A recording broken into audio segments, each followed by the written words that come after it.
Oke semuanya, siap-siap. Inilah akhir dunia. Take pertama. Silakan, Sydney.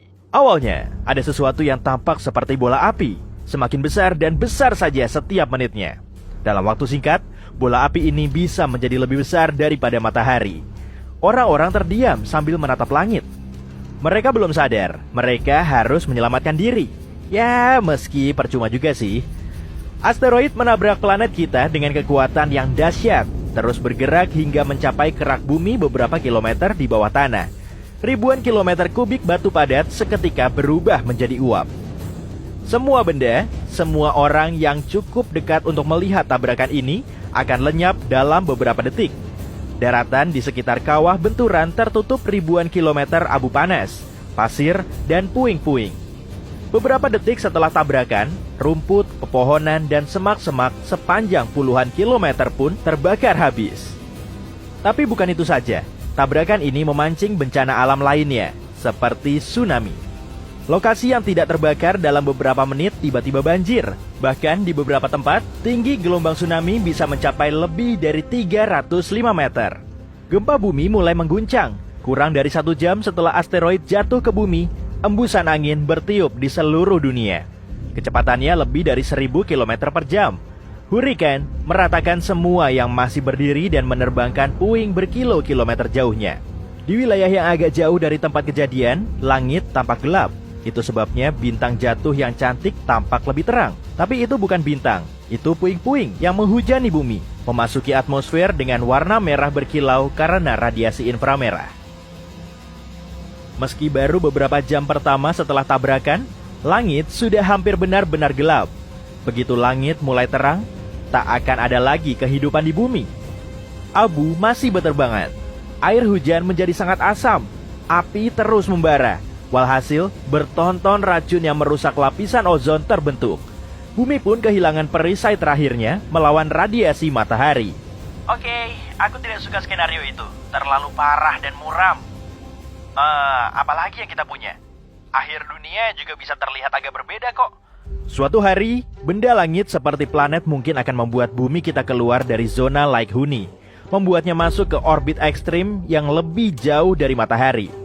Iklim di seluruh dunia jadi semakin dingin dan dingin saja. Hidup di dekat kutub bumi menjadi mustahil, dan semua kehidupan akan berkumpul di dekat ekuator. Tak lama, separuh bumi berubah menjadi gurun es. Kita pun akan kekurangan makanan dan sumber daya lainnya. Langit semakin gelap saja, tak ada cukup cahaya sehingga tumbuhan kekurangan energi dan layu. Hewan pemakan tumbuhan pun punah, tak bisa menemukan makanan. Semakin jauh planet kita dari matahari, semakin lemah tarikan gravitasinya pada planet kita. Pada akhirnya, bumi menjadi terlalu jauh dari sumber cahaya dan panas utamanya, dan kemudian berubah menjadi sebongkah batu tanpa kehidupan dan ditutupi lapisan es tebal. Tidak, aku juga tidak suka akhir seperti itu. Bikin dingin. Apa ada yang lain lagi? Bagaimana kalau matahari akan meluas dan berubah menjadi raksasa merah? Jika itu terjadi, seluruh zona Lake Huni di tata surya akan berubah. Dimulai saat bintang kita kehabisan hidrogen di dalam intinya. Ini memicu beberapa reaksi.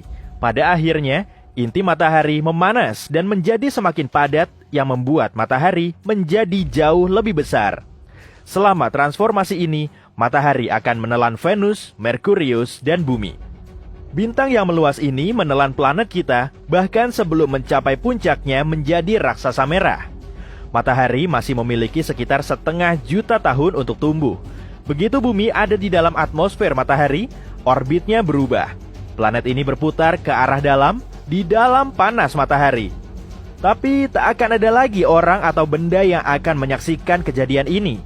Jauh sebelum itu, matahari membuat laut di planet kita menguap. Dan akhirnya bumi pun mencair. Seriusan nih? Tidak, itu terlalu panas untukku. Ada yang lain? Oke, kali ini sesuatu yang benar-benar berbeda. Orang di seluruh dunia bangun tengah malam. Langit seterang pagi hari, tapi itu bukan cahaya matahari. Sinarnya datang dari aurora yang sangat banyak. Merah, hijau, ungu.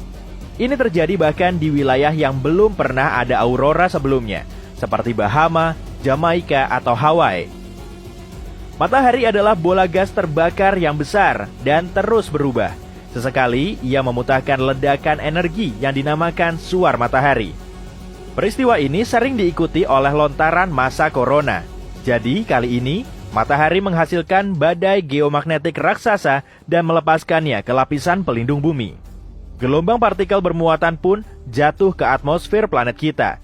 Medan magnet bumi menyerah karena tidak cukup kuat untuk menghentikannya. Badai menghantam bumi menyebabkan malapetaka. Bencana dimulai.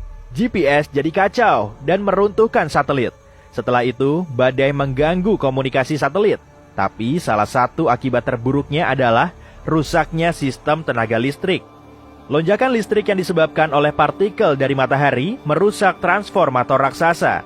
Listrik di bumi padam selama bertahun-tahun. Tak ada lampu, komputer, atau ponsel. Sistem persediaan air juga rusak.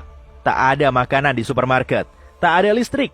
Dan orang-orang tak bisa membetulkan jaringan listrik yang sudah rusak.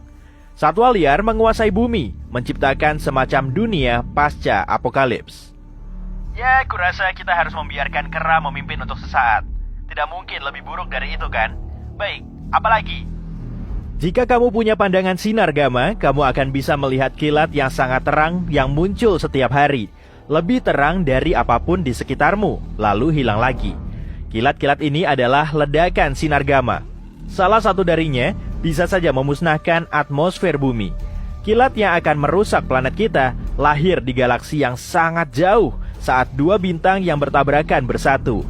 Kekuatannya sangat besar dan membawa energi 10 kuadriliun, yaitu angka 1 diikuti oleh 16 nol kali lebih besar dari matahari.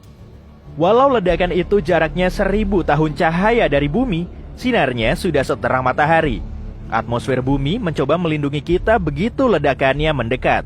Tapi pelindung ini tidak bertahan lama.